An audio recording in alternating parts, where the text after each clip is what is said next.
इसमें क्या लिखा है, वर्ष 2017 में इसरो के किस सैटेलाइट लॉन्च व्हीकल के द्वारा एक ही फ्लाइट में 104 सैटेलाइट सफलतापूर्वक लॉन्च किए गए हैं।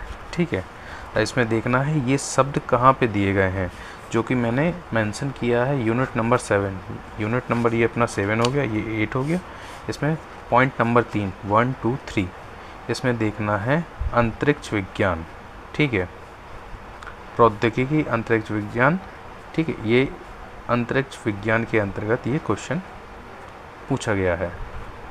ठीक, अब दूसरी तरफ में आ जाइए, इसी क्वेश्चन के नीचे वाला ये रखा है सिलेबस। ठीक है, यहाँ पे देखते जाते हैं, जहाँ जहाँ से आए हैं वहाँ वहाँ हम पॉइंट टू पॉइंट डिक्टोट करते जाएंगे। ओजोन परत की मोटाई को मापा जाता है यूनिट नंबर 7, मतलब अपने यूनिट विज्ञान एवं पर्यावरण एवं स्वास्थ्य में दिया है। पॉइंट नंबर 1, विज्ञान की प्रमुख शाखा का प्रारंभ विज्ञान। ये ओजोन परत की जो पहली ही विज्ञान, अपने जो विज्ञान पढ़ते हैं उसमें पहले ही मेंशन किया गया है कि जो ग्लोब है उसमें कितनी परतें हैं और जिस तरह से प्रदूषण हो रहा है उस तरह से अपनी जो ओजोन परत की मोटाई वो घटती जा रही है। तो ये शुरुआत ही उसमें दिखाई देगा। अब छठा नंबर क्वेश्चन देखते हैं। मनुष्य शरीर की ग्रीवा कशेरुकाओं की संख्या कितनी संख्या होती है। ठीक, अब ये क्वेश्चन कहाँ से, यूनिट नंबर 7। ठीक है, यूनिट नंबर ये 7 आ गया। सीधा दिए गए हैं क्वेश्चन, सीधे तरीके से सीधा आ रहा है। पॉइंट नंबर 4, पॉइंट नंबर 1 2 3 4, मानव शरीर, ये शरीर के बारे में पूछ रहा है। मनुष्य शरीर में ग्रीवा, ठीक है, ये लिखा है सीधा आपने मनुष्य शरीर की संरचना। ठीक, ये मेंशन किया गया है आपको। आगे देखते हैं। अब देखते हैं मंगल ग्रह के लिए भारत का पहला अंतर्ग्रही मिशन किस वर्ष में सफलतापूर्वक लॉन्च किया गया था। ये भी दिया गया है। पॉइंट नंबर 2, ठीक है, प्रमुख वैज्ञानिक हो गए, ठीक है, एवं उनकी उपलब्धियां।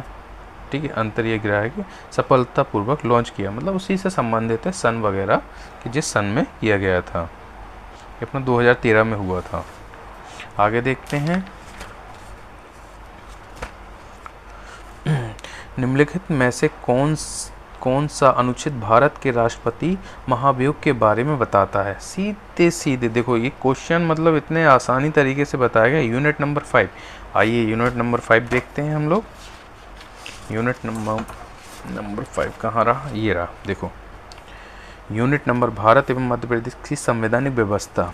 निम्नलिखित में से कौन सा अनुच्छेद भारत के राष्ट्रपति पर महाभियोग, इसमें राष्ट्रपति जी दिए गए हैं, इससे संबंधित जितनी भी जानकारी हैं वो आ गई हैं, राष्ट्रपति के बारे में पूछी गई हैं। अब राष्ट्रपति पढ़ लेंगे तो ये सीधा क्वेश्चन आपके खाते में डल जाएगा। ठीक है, जो दी गई हैं।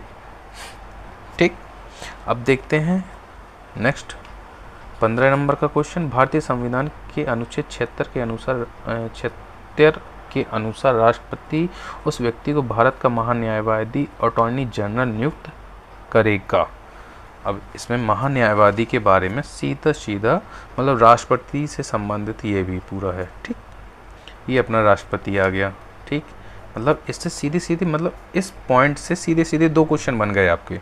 ठीक, अब देखें KS मुंशी से संबंधित थे संविधान स्वरूप की समिति, ये अपना संविधान सभा के बारे में आ गया। ठीक, प्रस्तावना में थे KM मुंशी। ठीक है, अब देखते हैं इसको 17 नंबर के क्वेश्चन को। भारत के राष्ट्रपति किसकी सलाह पर अनुच्छेद 352 के तहत में आपातकाल की घोषणा कर सकते हैं। यूनिट नंबर 5, पॉइंट नंबर 2, मतलब राष्ट्रपति जी से 3 क्वेश्चन सीधे डायरेक्टली आ रहे हैं, मतलब हमको ये वाला पोर्शन अति आवश्यक है अगर MPPSC प्री निकालना है तो। ठीक है, अब आगे बढ़ते हैं। चलो, ये मैंने नीति, ये आयोग वगैरह हैं, सुशासन वगैरह, नीति विश्लेषण संस्थान, अटल बिहारी वाजपेयी, मतलब व्यक्ति विशेष परिषद से पूछा गया है। ये अपना उसी में आ जाएगा। अब मैंने ये देख लीजिए। निम्नलिखित कथनों पर विचार कीजिए। कानूनी मामलों पर राज्य सरकार को सलाह देने वाला महाधिवक्ता का कर्तव्य होगा। महाधिवक्ता मंत्रिमंडल के प्रसाद पर्यंत पद पर बने रहेंगे। ठीक, अब ये कहाँ पे गया है? यूनिट नंबर 5 में सीधे सीधे क्वेश्चन आ रहे हैं। कहने का मतलब ये है सिलेबस से बाहर बिल्कुल नहीं जा रहा है, और जो कुछ भी सिलेबस में दिया है उससे बाहर बिल्कुल 1% भी नहीं जा रहा है। सारे मतलब शब्दों को अब हम लोग अगर उठाएं और सीधा सीधा पढ़ते जाएं तो सीधे सीधे क्वेश्चन हमको प्रीलिम्स में मिलते हैं। अब ये नीचे देखिए, पंचायतों को सौंपी जा सकने वाली शक्तियां, अधिकार और जिम्मेदारी की सूची में दी गई है। ये 11वीं अनुसूची में दी गई है। ठीक है, अब इसको देखते हैं ये कहाँ से ही लिया गया है। यूनिट नंबर 5, यूनिट नंबर 5 ये रहा अपना।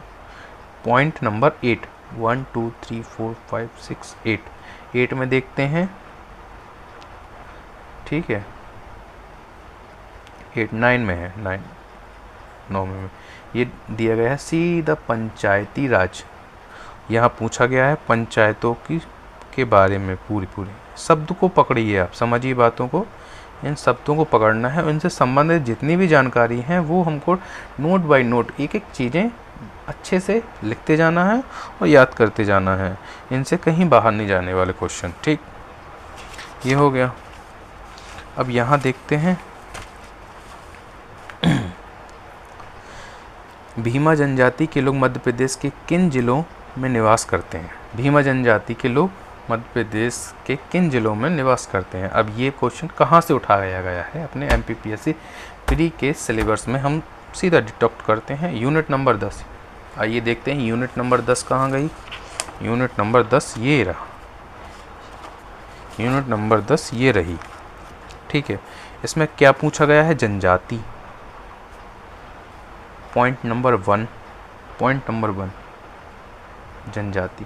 ये देखिए, मतलब कहीं जाना ही नहीं है आप लोगों को, ना कहीं देखना ही है, सीधा सिलेबस उठाइए। जहाँ सिलेबस की जो पॉइंट दिए मध्य प्रदेश में जनजाति, जनजाति से सीधा क्वेश्चन रखा है। आप खुद बताइए, कुछ अलग दिख रहा है? नहीं दिख रहा।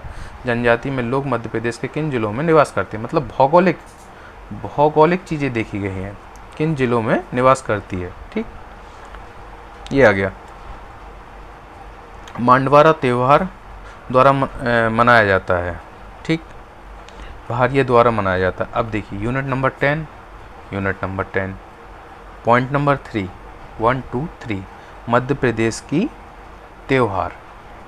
ये रहा सीधा क्वेश्चन, ये रहा। अब बताइए, देखिए, देखते चलिए आप। ये रहा त्यौहार। ठीक, ये त्यौहार रहा।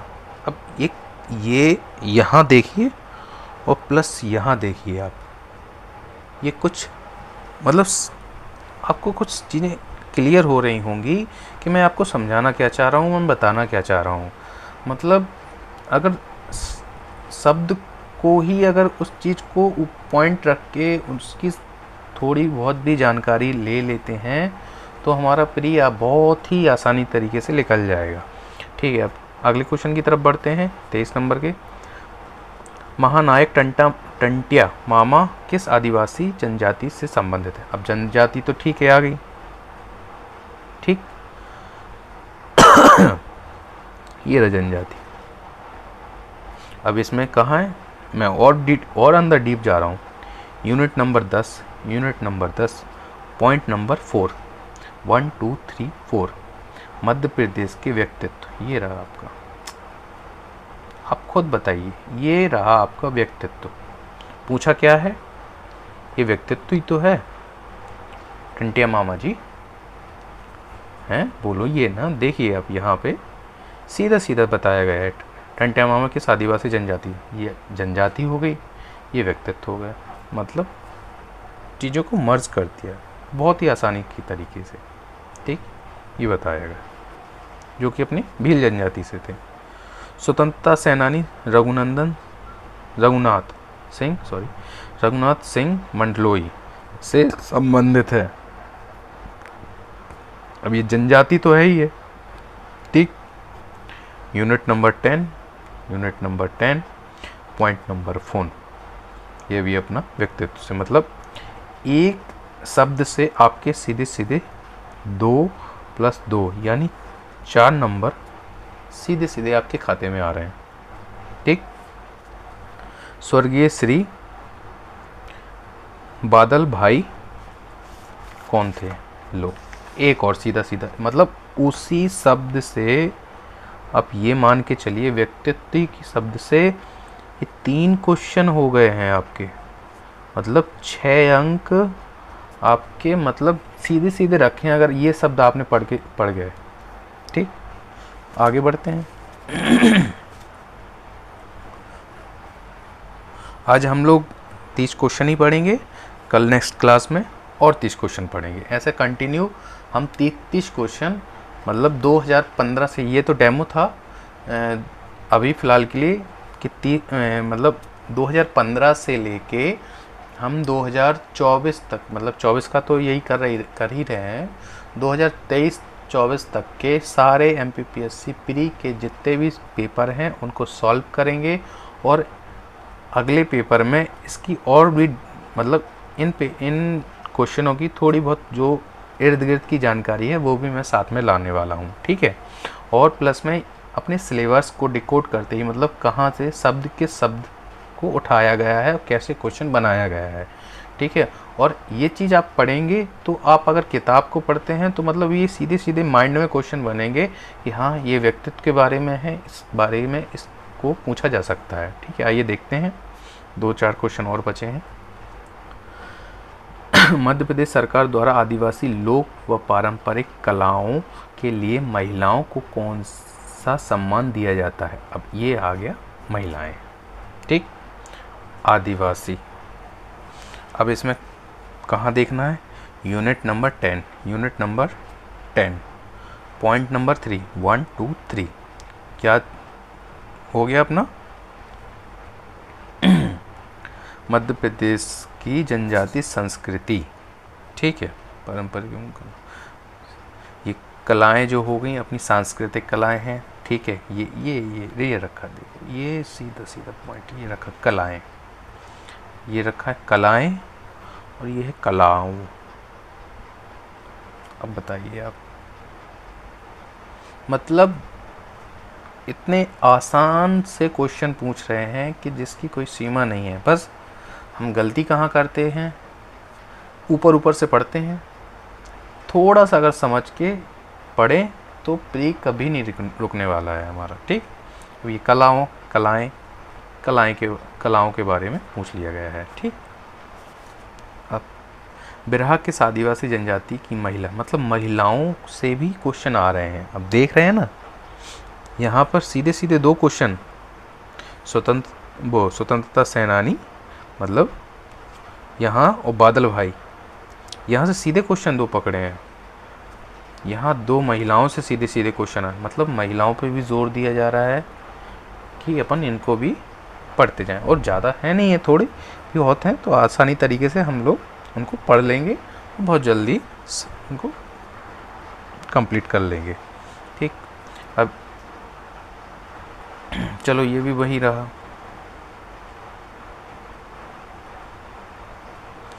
अब देखते हैं हमारा भारतीय साहित्य में जनजातीय जीवन की सांस्कृतिक परंपरा और विशिष्टताओं पर लेखन के लिए कौन सा सम्मान दिया जाता है? ये हो गया हमारा unit number 10 point number 3। Unit number 10 point number 3, मतलब अपना पूछा गया है ये क्वेश्चन साहित्य से, मतलब कौन सा पुरस्कार किस साहित्य के लिए, कौन साहित्य, ये रहा सीधा। यार कुछ जानना ही नहीं है ना, सीधा पकड़ो, यहाँ देखो ये रहा साहित्य, और ये क्या दिखा रहा हूँ मैं आपको, ये साहित्य, मतलब समझ रहे हैं आप, इनको यहाँ से उठा के सीधा यहाँ रख रहे हैं, और यहाँ अपन रख रहे हैं, इसको थोड़ा सा दिमाग में रख के यूं यूं करते जाना है और लो सॉल्व। ठीक, आगे बढ़ते हैं। 29 नंबर क्वेश्चन, मध्य प्रदेश में आदिवासियों के लिए स्वरोजगार योजना किसके नाम से चल रही है? ठीक, यूनिट नंबर 10 पॉइंट नंबर 2 पूछा क्या रहा है? मध्य प्रदेश में आदिवासियों के लिए स्वरोजगार योजना, मतलब किसी योजना या परियोजना के लिए पूछा जा रहा है।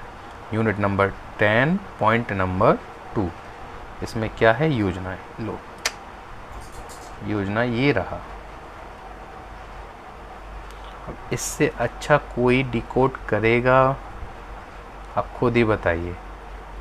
ये चीज़ें मैं इसलिए ला रहा हूँ कि जो न्यू बच्चे हैं वो भटक रहे हैं। मेन जो चीज़ें बता रहा है पेपर, उस चीज़ को देख ही नहीं रहे हैं। ये स्टैंडर्ड बुक उठा लो, वो स्टैंडर्ड बुक उठा लो, नहीं, पहले इनको समझो तो, पेपर को देखो तो, सिलेबस को देखो तो कि पूछा क्या जा रहा है। फिर किताब इनको 2-3 बार रीड कर लो, फिर किताब उठाओ, ऑटोमेटिक क्वेश्चन बनेंगे आपके माइंड में, ऑटोमेटिक सॉल्व करोगे आप। मतलब माइंड क्लिक होते ही लो, क्लिक और आंसर। ठीक, अब देखते हैं 30 नंबर को क्वेश्चन, जनजातीय कार्य विभाग प्रकाशन प्रतिष्ठान वन्य की स्थापना कब हुई? ये अपना पूछा गया है यूनिट नंबर 10 पॉइंट नंबर 2। क्या पूछा गया है? जनजातीय कार्य विभाग प्रकाशन प्रतिष्ठान। ठीक, जनजातियों के बारे में ये सीधा क्वेश्चन ये रखा। कहाँ जाएगा क्वेश्चन? इससे बाहर तो जाएगा नहीं ना। जनजातियाँ सीधा सीधा को पूछ रहा है, ये जनजाति दिए गए हैं। मतलब जनजातियों के बारे में अगर थोड़ा सा भी पढ़ लो तो यहाँ से 10 क्वेश्चन आते हैं सीधे सीधे। मतलब 1 2 3 ठीक, 4 5 6 7 8 9 ये 10, मतलब 10 नंबर 10 क्वेश्चन आपके खाते में सीधे चले जाएंगे। समझ रहे हैं आप? मतलब 20 नंबर 20 नंबर ये हो गए आपके। मतलब इस यूनिट से ही खाली 20 नंबर आ रहे हैं। और अभी कितने क्वेश्चन बाकी हैं ये सोच के देखिए। ये छोटी छोटी पॉइंट से हम अगर चीज़ों को उठाएंगे कितनी आसानी के तरीके से हम इसको सॉल्व कर सकते हैं। चलो ठीक है दोस्तों, मैं कल फिर लेके आता हूँ न्यू क्लास में। इससे आगे के जितने क्वेश्चन हैं उनको बड़े ही डिटेल से और बड़े ही उसकी कुछ जो आसपास की जानकारी है उनको साथ में लेके आता हूँ और आपको दिखाता हूँ और सॉल्व कराऊँगा। धन्यवाद दोस्तों।